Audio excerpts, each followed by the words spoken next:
Support for Wrestlezona comes from the Wrestling Guy Store Phoenix, offering wrestling-themed merchandise and collectibles. More information at WGSPHX.com. That is WGSPHX.com. Today's episode of Wrestlezona on 88.7 The Pulse is in tribute to Hulk Hogan.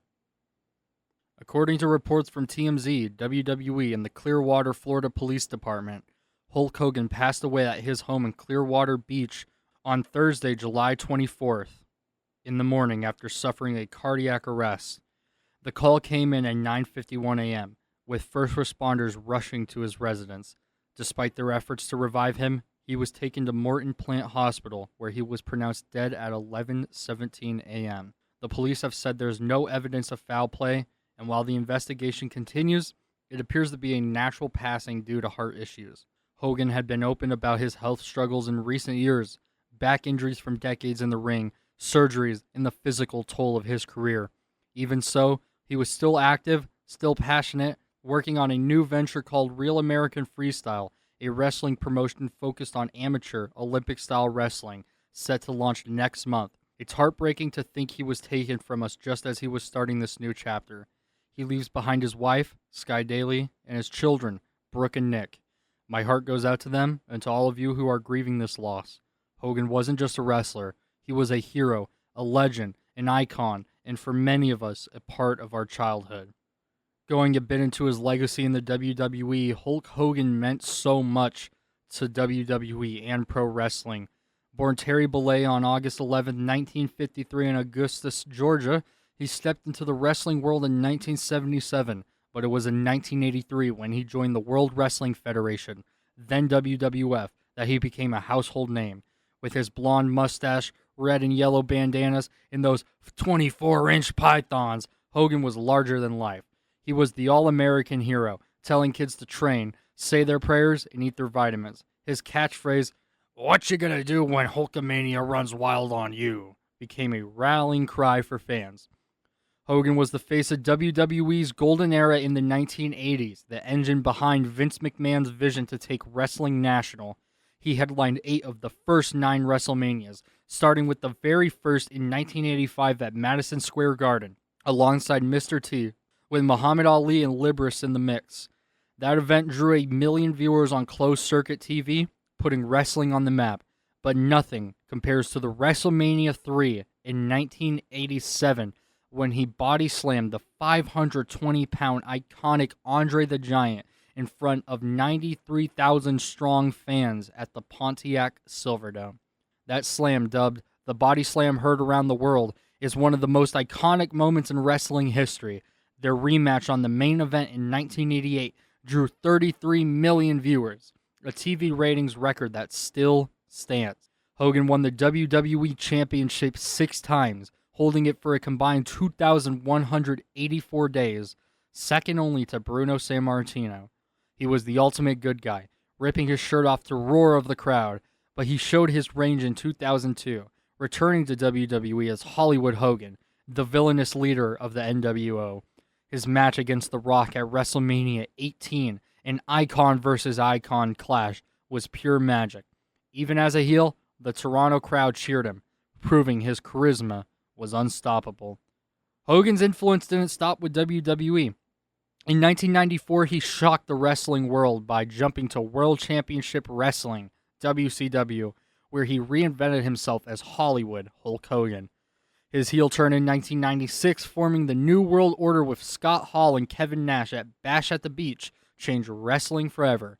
The NWO, with their black and white gear and 2 sweet hand signs, sparked the Monday Night Wars, with WCW beating WWE in the ratings for 83 straight weeks. Hogan won the WCW World Heavyweight Championship 6 times, setting a record for the longest reign. Beyond the ring, Hulk Hogan was a pop culture juggernaut. It started with Rocky III in 1982, where he played Thunderlips, tossing Sylvester Stallone around like a ragdoll. That role put him on Hollywood's radar, and Stallone later called him absolutely wonderful when inducting him into the WWE Hall of Fame. Hogan starred in films like No Holds Barred, Suburban Commando, and Mr. Nanny, and led the TV series Thunder in Paradise. He popped up on the A-Team, Baywatch, Saturday Night Live, and even co-hosted the 1985 Grammys with Cyndi Lauper. His cartoon, Hulk Hogan's Rockin' Wrestling, was a Saturday morning staple for kids of that era. His reality show, Hogan Knows Best, gave us a glimpse into his life with his then-wife Linda and kids Brooke and Nick, though it also highlighted personal struggles. Hogan was on lunchboxes, action figures, and magazine covers, including a 1985 Sports Illustrated that called him wrestling's top banana. He crossed into sports, teaming with Dennis Rodman in WCW, and visiting the Detroit Lions in 2024 to promote his Real American Beer. As I close out this tribute, I keep thinking about what Ric Flair said. Hulkster, no one will ever compare to you. He was a hero to millions, a complicated figure to some, and a trailblazer always. To his family, friends, and all you Hulkamaniacs out there, my condolences. And before we get started with the episode, I'd like to give a 10-bell tribute to Hulk Hogan. You're on Wrestlezona on 88.7 The Pulse.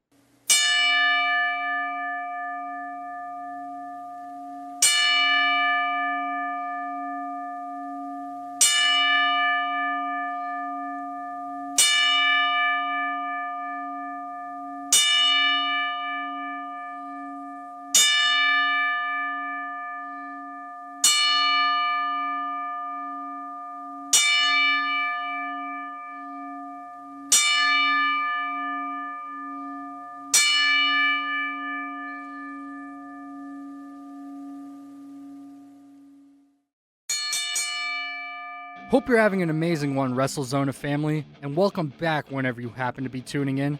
My name is Lance Reese, your definitive host for the hour. I've been a fan of professional wrestling since I was about 6 years old, begging my parents to buy me action figures ever since I saw videos of Jeff Hardy swanton bombing on YouTube. We've got another fun episode for you today as we here on Wrestlezona on 88.7 The Pulse will cover what's happening in WWE, All Elite Wrestling, the Indies, and even wrestling here local in the Valley. Stay tuned to hear the hottest news in pro wrestling alongside some exciting wrestling themes. And we also have a special guest interview today with me in the station. Say hello, Kevin. Hey. Welcome to the show, Kevin. How's it going? Man, first things first, thanks a lot. Everything's going good so far. A little nervous, but excited to be here. Oh, yeah. I'm always excited to be here. And, you know, the story behind, I guess, for me and Kevin, we're kind of going to figure out your story with wrestling here a bit. But the story behind me and Kevin meeting is my other venture here on The Pulse is a blog we do for the website called Lunch with Lance. And Michael, who is a big fan of all food Chicago, he loves his Chicago dogs, you know, his beef Italian sandwiches, and where better than Portillo's, where Kevin happens to work. He works at Portillo's, and we ran across Kevin at Portillo's just one random lunchtime, and, you know, Michael bragging about me, the conversation led into wrestling, and that's where Kevin comes in. He might know a little bit more about wrestling than I do from the brief interaction we had beforehand. I wouldn't say I know more. It's just more certain things that all of us know that others don't know.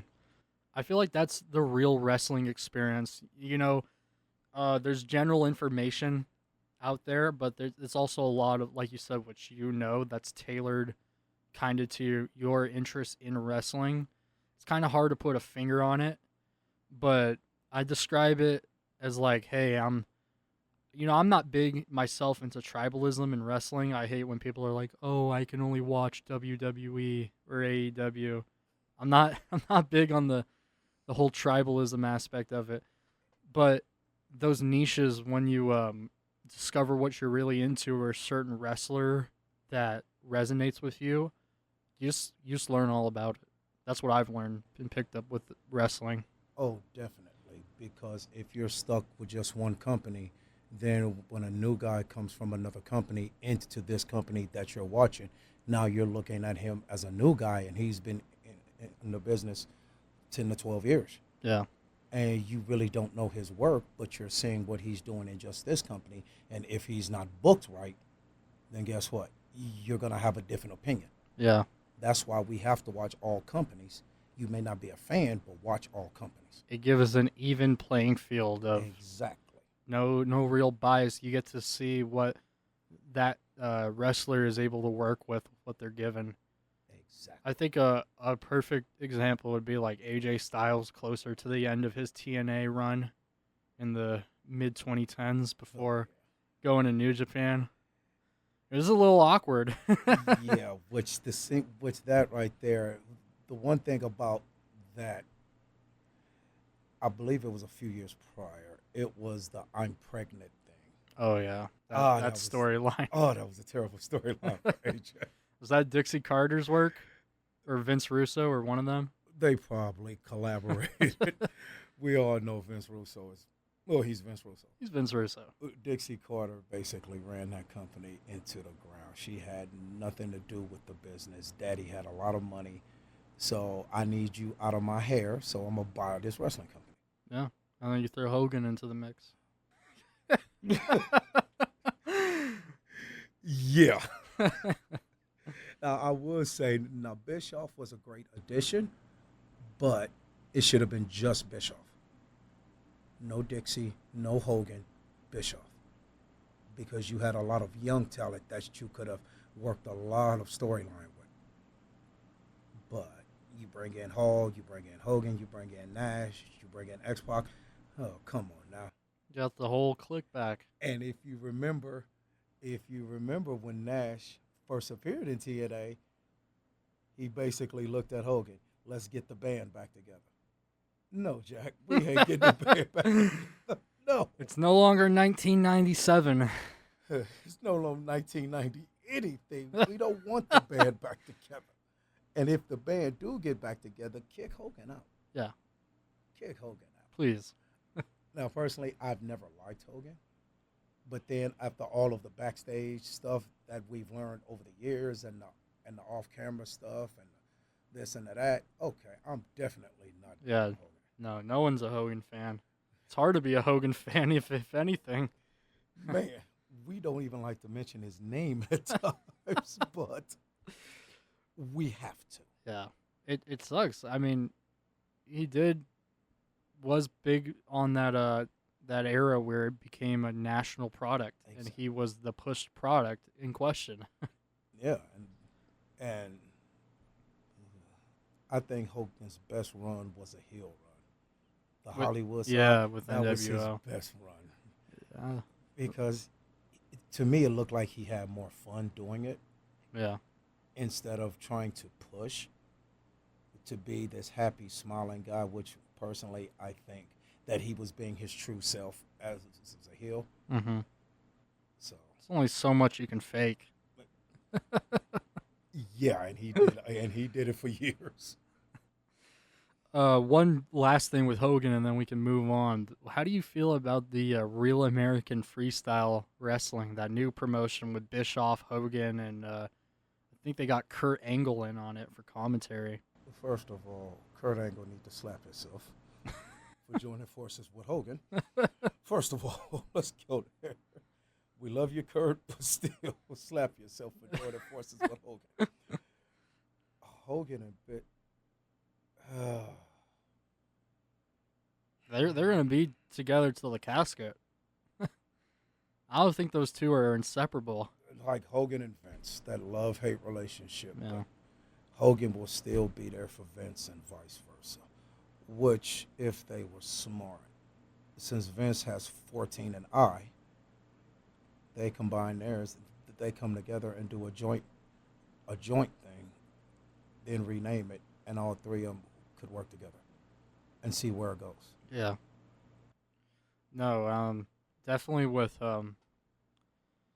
Bischoff, his story is interesting because even in the beginning, he didn't really want in with the wrestling business. He was more focused on multimedia and getting into a larger position with national television, all that. So for a guy now in, I don't know, his late 50s, early 60s, however old he is, to still be doing the wrestling thing, because that's kind of what people just know you for now. Because he was that that guy in WCW. He put himself on TV. He put himself in that position. Of course he did. But a lot of people fail to realize pro wrestling, you can have a job for life after an in-ring career per se, or whatever you're doing. You can still have a job afterwards.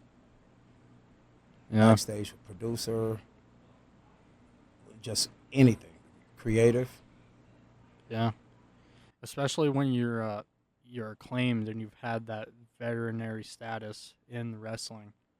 It's where a lot of that trust is built built off the years that they put towards the sport. Kind of digressing into modern age, I got to ask you, Kevin, is there a particular wrestling style that you enjoy, like maybe more mat technical or lucha or anything? Are you all rounder? I like to see good matches. And a few months ago, I was watching an AEW match. Penta, the son of the Viking, and I want to say it was Ray, but it was someone else. They had a triple threat match. Mm-hmm. There's a lot of moving parts. Yeah. But all three of them were great. And cruiserweight, lucha matches, they're very fast paced. You gotta keep your eye on everybody. Yeah. But just the all around aspect of the sport, I just enjoy it. Mm. Do you have any, I guess, all-time favorites? Oh, actually, I got three singles, three tag teams. Let's hear them. Taker, Warrior, and The Game. Mm. Those are my all-time favorite three singles. My tag teams, of course, the Legion of Doom. Classic. If you're not an LOD fan, something's wrong. Something is deeply wrong with you. Jindrak and O'Hare. Mm. Underrated, but they were big and they looked the part. And Chronic. Mm. It's a good list. Those are my three tag teams, which even though Chronic didn't get the recognition they should have during that Invasion era, but their run in WCW, definitely. The Invasion era was probably the most swing and a miss for the history of the business. There was so much potential there. Let's just say Vince, I'm not gonna say he dropped it. He threw the ball. Yeah. He threw the ball. And it showed later with the rebooted ECW too. He really threw the ball there, Oh my goodness. making himself the champ. Which you should have never. Come on now. That's ridiculous. That's the same what Jeff Jarrett did when TNA. It's like, of course you're the king of the mountain. You're the head booker. Come on now. Went to Mick Foley had a show here. We had him on this show in preparation for me going out there and setting up a booth. But one of the guest speakers he had for that night in particular was Nick Nemeth, former Dolph Ziggler. That guy's hilarious. He was telling the crowd a joke about working currently for TNA, and he was like, "Yeah, TNA. Where can we get tickets, or where can we watch it?" He's like, "Oh, you're gonna have to go on Jeff Jarrett's MySpace." Oh, It's something like that. first of all, if we still got MySpace, something's wrong. But in Jeff Jarrett's case, he probably still does. Yeah. It's probably how he connects with all those old guys. Exactly. Man, I remember seeing Double J at the 2019 Royal Rumble they had here at Chase Field. That was the one where Seth won. Yes. Yeah. That was actually weeks before I had my daughter. Wow. She was born in February. Nice. And I wanted to go, but the ticket prices, yeah. I'd probably be still paying bills, if that. But It's crazy to think because now it'd probably be even more with TKO and inflation. no, definitely. Which I did go see Double or Nothing this year at Glendale. I did too, yeah. Probably the best one yet. It was great. My tickets wasn't that much. I got excellent seats. It was a great night. I loved other than the obvious Osprey and Hangman, they Classic tore match. the place up. Yes, they Anarchy, did. anarchy in the arena. that was that right there was wonderful. It got to a point where Mox and Hobbs was probably 3 feet away from me. I could have just reached out and touched them both.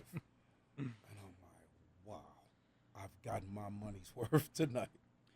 When we met initially, you did show me a photo of you meeting Mox. Yes. What was the story behind that? He was actually doing a tour and appearances in Vegas.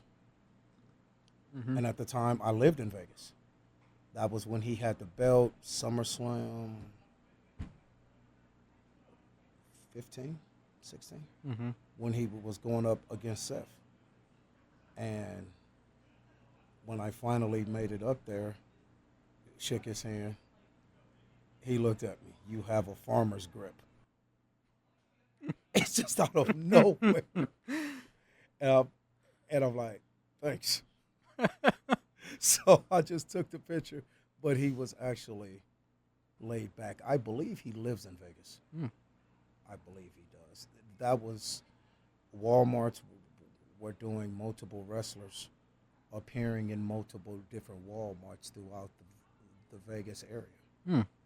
So that one just happened to be the closest one to me. I went. Nice. Do you have any other stories meeting wrestlers? I actually met Diana Hart Smith in Vegas. This was Somewhere between 2014 2015. yeah, and she looked at me. No, initially I was shell shocked. I'm like, you are wrestling royalty, lady. First of all, Yeah. I can't. I don't even know how to approach you, but I did. Spoke with her. I'm like, your brothers got me through the 80s and the 90s. And we spoke a little bit. And at the end, she said, my son is wrestling in Japan. Last words I said to her was, he'll be in Ring of Honor soon. And she smiled. I don't think Harry ever got the Ring of Honor, if I'm not mistaken. Mm. So that was worth it. I did meet one of the Harts in Tucson, but it was Teddy Hart, and we know we know the history of Teddy Hart now, at least. That's something we could sweep under the rug. Yeah, no, that was at the time I thought it was cool. He's like, oh, he has the cat with him, and he's got his floral shirt. But now looking back, it's like, oh, I have a photo with that guy. Not the best look for me. But we could excuse it at the time. Yeah. At the time, we didn't know. Yeah. We can rationalize it like that. That's true. And it was probably at the same show. Again, met and took a photo with Joey Ryan, and now we know Joey Ryan's history. So it's kind of crazy looking back at those old independent shows I was going to. There was a promotion here. They were mostly doing shows down in Tucson. Cactus League Wrestling. I've heard of them. Yeah, they're no longer in business. I think they went out during the pandemic. One of their last shows they promoted, and I think it was the 15th of March that year, and, COVID shut down March 13, 2020. So it was just like 2 days after the shutdown. They were, surprise, surprise, they had scheduled to appear at Alberto Del Patron. Now, with that, I can attempt to justify this and say he's been cleared of all charges. Yeah, that's I could attempt to justify attempt. But the fact of the matter, you just don't do that. Yeah. Regardless of what your status is. And in situations like that, you're not above the law. Yeah. Whether you perform for us or not. That is just completely unacceptable. With Cactus League, though, they did have some really cool moments. I remember he didn't show up. He was scheduled to appear. Jerry Lawler was going to be at one of those shows, and at the same show, where Jerry was supposed to be but didn't show up, was Mick Foley. That's when I first met Mick Foley, and he got in the ring with Gino Rivera, who's local to the New Mexico, Arizona region. Okay. Pretty popular for his region. Got in the ring, did the whole thing with Sacco. So I appreciate those small shows, the ones in the banquet halls with 20 people maybe, and they got vendors. That's what makes the business what it is. The tiny venues. Now, don't get me wrong. These guys, we need to know who these guys are on a larger scale. Yes. But start them here, and that's why the term "paying your dues" comes from.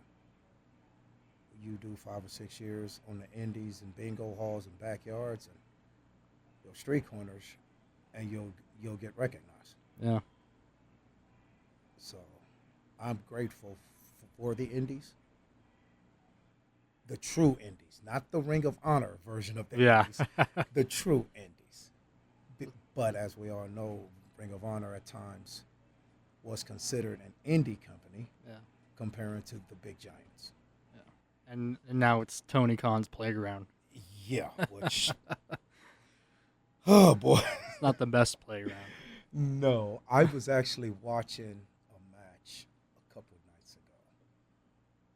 Tyler Black, Bryan Danielson, And Kenny Omega. Yes, that triple threat. Oh yeah. I keep forgetting that is an excellent match. And it's crazy because all three of them now are so Huge. highly acclaimed. Yes, where they are. and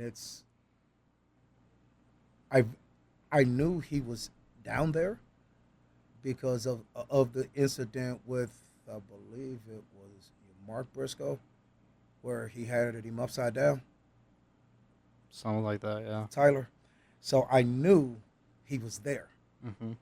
but I hadn't seen no matches until that match actually. Okay.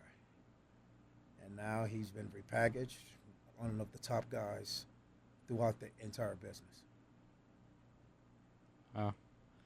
Again, with the indies, I mean, not backtracking too far, I will say at one of those Cactus League shows, the main event for one of those shows was Killer Cross, who's now Karrion Kross in WWE, versus Jacob Fatu. That was a crazy match to see. I could just imagine. Front row at a banquet hall in Tucson in 2018. And it's like you're just eating a piece of steak, and then all of a sudden Jacob comes flying. He's a big dude. Right. He's huge. God, mama, and he's worth. The steak is good though. You see a 6'3" Samoan flying, He flies. which I don't like what they're doing to Karrion Kross. Oh no, The yeah. TNA Cross, That was good. that's the Cross we need back, We need Killer Cross. because that one had fun in that character. And this is pre-Scarlet. Mm-hmm. Now, we know she eventually joined TNA. Yeah. But pre-Scarlet, oh, he was terrible. and I enjoyed him. Now, basically, you're doing the Sean O'Hare thing from 2005. Yeah. Nothing new. Yeah, exactly. You're just recycling characters to other people, hoping that you can strike gold with it. Yeah. Which Sean O'Hare would have been the best choice for that character. But then you paired him with Piper, and that went down the crapper. Yeah. Not that I'm saying Piper, no. But for the time. Exactly. It's all time and place with wrestling. Exactly. Yeah. No, I agree. I think his initial run in NXT was wonky, especially considering it was going into the pandemic and they had the whole, you remember the Gargano and Ciampa match in front of no crowd? Like, that was a match that deserved better Lights. treatment. Yeah. It deserved lights. Lights and the attention. bells and whistles. Yeah. People going ape. Mm-hmm. But now we're buddy again, which them two is basically the Sami Zayn and Kevin Owens battle. It's just a cheaper version of it. Yeah. I will say that prime black and gold era of NXT, phenomenal. Can't, That was great. couldn't go wrong. And now you want to repackage it, which It's not the same. no. But you've gotten a couple good people out of it. I agree. Roxanne Perez, Mhm. yes. Braun Breaker, let's go. Oh yeah. Let's go. And I want to say Carmelo, he's good. But what they're doing to him is making him look like an idiot. Yeah. That's why I don't want them to move up Trick, because they're on a downgrading. Yeah, he's safe where he's at. Definitely safe, which Yeah. I'm going to say something on this. Trick's a great wrestler. I think he can carry a brand or a company. But why are we putting the TNA belt on him? That is odd. Because number one, be that it may, we have a working relationship. Your titles shouldn't interchange. If you are doing a TNA tour, a 6-month to a year tour, if you're on loan, then let's run it. But you're going back and forth. You're on Tuesday nights, then you're on Thursday nights, and you're going back and forth. Yeah. No, dude. That's why that was one of the things that Slammiversary ticked me off with. Mm. Put the belt on Santana. Yeah. Joe Henry, I'm getting tired of. They're kind of building him up as a baby Cena or Hogan.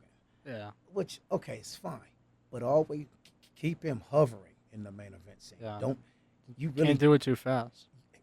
and you really don't need to put a belt on Joe Henry. It's over as he is. Exactly. The other thing that ticked me off was the whole JC Jane. I was just about to say that was ridiculous. You the JC Jane can barely carry that NXT title. Why is she carrying the TNA Knockouts Championship? And like, Why? it's ridiculous too with her opponent being Masha. Masha's, I'm scared of her. Like she's intimidating. You know, she's the real deal. I saw her wrestle. She is second in line in the Jordan Grace at the Yeah. time, but now she's that woman. Yeah. So are we? No. Yeah. No, that just irked me. Yeah. I was gonna say I went to TNA Bound for Glory. They had it here in Tempe, or was it Bound for? It was Bound for Glory, right? Wait, this year? This year, yeah. No, What am I? I don't think it was, because it was a 2-night thing. I believe it was. Yeah, it was two because they had was the 6th and 7th. yeah. I of went. June. Yeah, I went to the. It was Against All Odds. My bad. Yeah, I went to Against All Odds, and that was a good show. And my main takeaway from it, like you said with Trick, he's definitely that guy for a top spot. But to be at TNA and NXT, kind of double, double handling that, it's too much. exactly. Which he can do it, but put him one way or another. I agree. And the whole JC Jane thing, Yeah. that's frustrating. Another thing that irked me about it was Dark State. Mm. Why is the system defeating Dark State? You are booking them as Shield 2.0. Yeah. Then book them as monsters. Why are they occasionally losing? It doesn't make Exactly. sense. Exactly. I get everyone should be getting some sort of their kicks in, but it goes back to like the old school Giant Baba style of booking. You know, Oh boy. you can't give everyone a win off a whim. They got to earn Exactly. their trust. And it's even like, I guess, an old WWE thing. You know, people weren't coming in and winning matches off the rip unless you're like John Cena. Exactly. And you had to build up, Uh, which goes to the whole Sasha Banks first match in AEW. She walks away with a belt. No, too much. be that it may, you have a name, but coming into a new company, that name only carries you so far. Yeah. That experience carries you so far. Okay, you should have had her at least a month or two at odds with a champ, and then but not your first match in a new company. Now, if you're coming up from NXT to the main roster, you're in the same company. Then it's kind of different. But you just left one company, go to another completely different company, and your first match you walk away with a title. No, no. Just as simple as that. Just no. No. I've never. I'm not gonna say I've never liked Sasha Banks. Just certain things was not at the top of my list. Yeah. Do you think AEW has enough content to provide for, 2 TV programs and their pay-per-views? Because before they had AEW Dark, and they were... And that was on YouTube, wasn't it? Yeah, it was on YouTube, but, still counted on Cage Match and all that. Okay. The wins and losses. And it was a good way to get local guys and, developmental talent out there. And lower card guys. And lower as well. card, yes. Yeah, which was good. Mm-hmm. They do, but they just need better booking and better creative. Yeah. It's kind of hard with their mid-card. I can't really take the mid-card, seriously. It's like everybody's in the mid card. Hey, my shoe can do a mid card match. That's everybody's in the mid card. And especially like what you said with Sasha Banks coming in and immediately being main card, but it also applies to the mid card guys. You got guys coming along who would debut on the main event of an episode of Dynamite. And it's like, that's a little strange, I think Who's this guy? I think of like not even too recent, but a little further back in AEW when they brought in Nick Gage to main event against Jericho in a death match on TV for the main event of Dynamite. It's like, why? Why are we putting him there? Especially a guy like Nick Gage, who's a little harder to trust. Over somebody who then gave you 6 years. Yeah. Or 7 years. Yeah.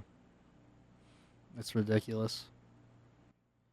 I kind of hope, there's been rumors of certain acts that WWE wants to pick up.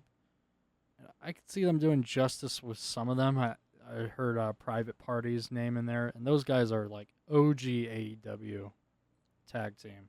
I haven't heard it, but it's more than likely it's possible. Yeah. Another name thrown around was Dan Housen. I don't know if WWE could. Now, he's been on that list for about 2 years. Yeah. Question is, are they going to sign him? And what are they going to do with them? And if they did sign him, when are we going to see him? And will he be Danhausen? Yeah. They could always change it. And more than likely they will. Yeah. More than likely they will.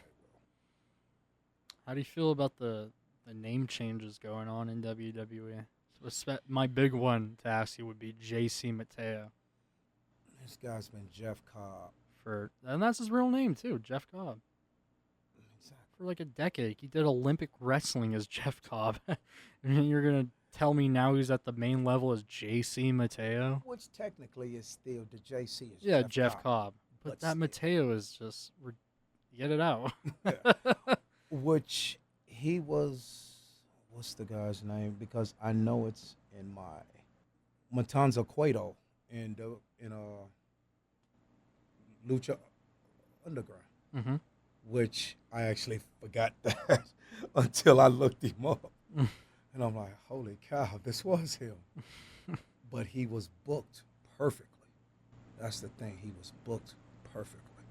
Now, he's kind of booked as the Stooge. Yeah, with all the bloodline stuff. Yeah, which they're still scrambling on keeping it. Mm-hmm. Roman's return was perfect. Yeah. But he should have brought somebody with him. That's the issue. The whole story with him bringing Hikuleo as an enforcer, well, we all know how that turned out. Yeah. Which, is, once again, Stooge. Yeah. I mean, it's hard with the bloodline stuff because there's so much moving pieces to the puzzle. You can't really have all those pieces in the same room at once, if that makes sense. There's just too much. No, I get it. I get it. Which there's been rumors since last year that when Jacob turns on Solo, it's going to be revealed that Roman sent him all along Mm. to infiltrate and this, that, and the third. Well, that needs to come out Yeah. because that's going to spike everything. Yeah. We just seen Zilla, Oh, in TNA? yes, which he's technically, I believe he's what? In that new company? Fourth rope Yes. with West Side Guns brand. Yes. Which drop the title. Yeah. Drop it. Move Sign. on. Sign because now you're gonna make way big money now. Oh, yeah. Especially with your storyline. Yeah, Zilla's a star, too. He's been a star. Yeah. But it's been rumors that he's hard to work with. Mm. Doesn't help that he's been hanging around Enzo a lot. He could see Enzo was cleared. Yeah. Enzo was cleared, and that's still a stain on him. Another example, Adam Rose. Oh, yeah. Same situation. Got cleared. He was on 205 Live. He was married to a chick in TNA. 205 Live. Sun Yi. The girl's name was Sun Yi. And he was charged with a DV. Got fired. Guess where he ended up? TNA. With his wife. Yeah. It's like, which he was cleared. I get it. They want to detach themselves from the negative, but go through the investigation first. Yeah. Do a thorough investigation. Keep in contact with law enforcement. Let them do their job. Once it's all settled, then you could either can them or do whatever. But while the situation is ongoing, you can storyline and an injury. Yeah. Now you're off TV until we get the final say so. Yeah. You're guilty or you're not guilty. It's kind of like with Brock right now. And You know, they don't really talk about him now. not really. like they should or anything, but you know, he didn't really get a proper send off per se. Exactly. Which It's like a performer of his stature. It's kind of, you know, unfortunate in a way. No matter the situation. exactly. Which we all should. Situations like that is tricky. It's been rumored he's supposed to be returning. His last match would be next year's SummerSlam. I believe it'll be held in Detroit. I believe. So, if that's it, that's it. Yeah. And speaking of last matches, I didn't like the Gunther Goldberg thing. Me neither. It's, come on now. Which I still think there's some type of animosity with Triple H and Goldberg after all these years. Yeah. Which I was thinking, Gunther dropped the belt to Goldberg. They're both exhausted. Seth comes in and cash in That would have been good. and take it off of him in his hometown. So technically, you're not screwing Goldberg because you put the belt on him. Yeah. His last huzzah. You put the belt on him, and then Seth comes and takes it right off of him. But due to the injury, more than likely plans changed, if that was the plan. Yeah. That whole Seth injury is very unfortunate. Yes. So I remember where I was when you know, the house show with his knee back in like 2015 when that all happened, and he was off the shelf for a bit. It gives me flashbacks to then. I was like, man, poor Seth. Yeah. which hopefully he should be back soon, because I want to see what this new dangerous alliance has to offer. Yeah. They need to put Braun on the mic more. Braun Breaker. I love him on the mic. His promo's interesting. It's almost like his uncle in that famous math promo. When they parodied it for NXT, that was good. You know, Scott's son, I think his name is Brock or something, Yes. plays football. He's thinking about crossing over. Yeah, because he's technically got a partnership with WWE Developmental between like whatever college he's playing Yes. football for and the training center. So that is something to look forward to. I think if he gets the right training, it's all the right time, right purpose. I think if you get some Steinerism back in wrestling. Definitely. And then all of a sudden, then that's when Braun should turn on Seth I agree. Yeah, and go align himself here put himself in the top belt position. at some point, alongside of it. His cousin go for the tag title. Yeah. That's the way I'm thinking, or it should be. But I'm just a fan. Yeah. From a fan perspective, in the past, I guess 2 or 3 years, who do you think has had better booking decisions, Triple H or Tony Khan? Oh, Triple H.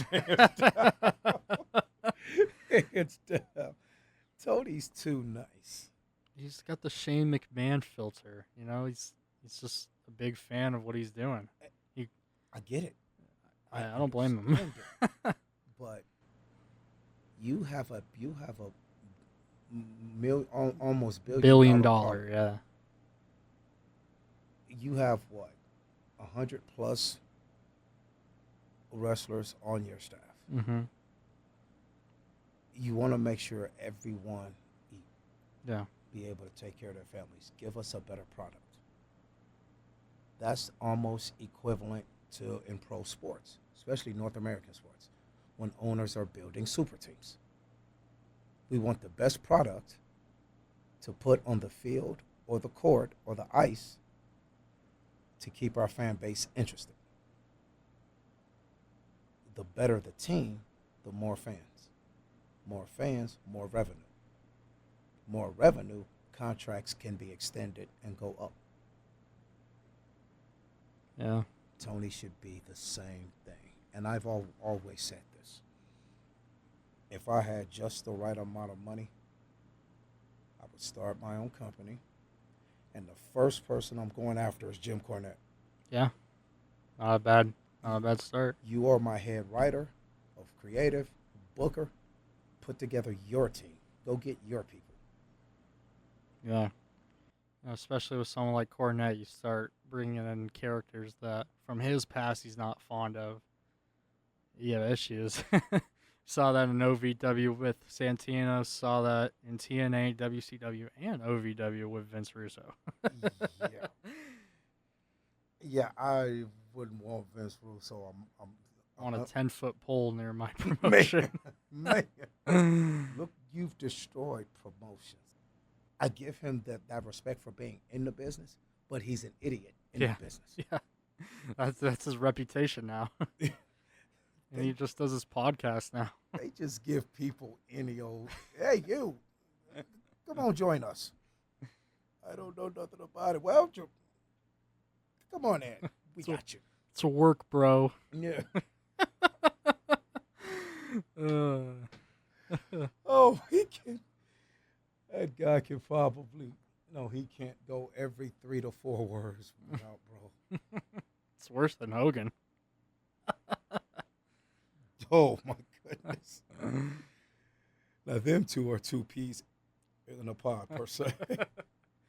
For all the wrong reasons.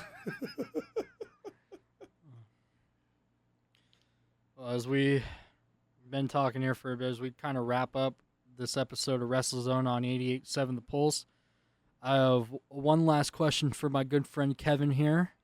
What is your favorite pro wrestling theme song? Any era. some reasons, the Rougeau Brothers song has been stuck in my head, but my actual default ringtone is the Shield. Mm, That's my default one. that's good. So I would have to say, in this era, I would have to go with the Shield.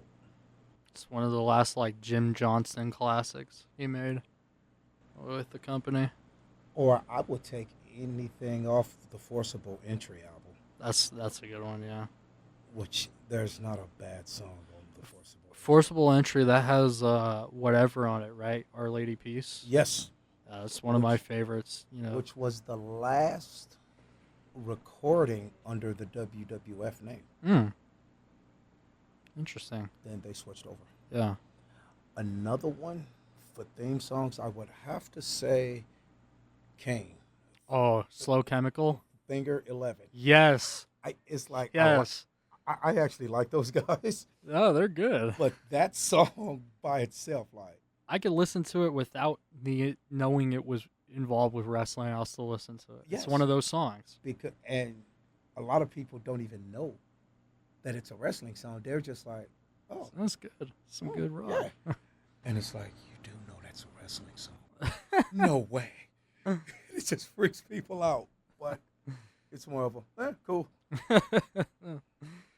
Well, I got to thank Kevin for coming here on Wrestlezona on 88.7 The Pulse. It's been my pleasure talking wrestling with you. Same here, man. We hope to get you back in for another episode soon. Just say when. All right. Thank you. No problem. Thank you. Well, that wraps up episode 23 of Wrestlezona on 88.7 The Pulse. I hope you enjoyed me and Kevin's conversation about wrestling. We'll try to get some more wrestling-centered characters interviewed on the show in the coming weeks. But we do have some exciting stuff for Wrestlezona for the rest of 2025, so you will want to stay listening to 88.7 The Pulse, and of course Wrestlezona Sunday mornings at 8 here on 88.7 The Pulse. Again, this has been Lance Reese with Wrestlezona, and until next time. Support for Wrestlezona comes from the Wrestling Guy Store Phoenix, offering wrestling-themed merchandise and collectibles. More information at WGSPHX.com. That is WGSPHX.com.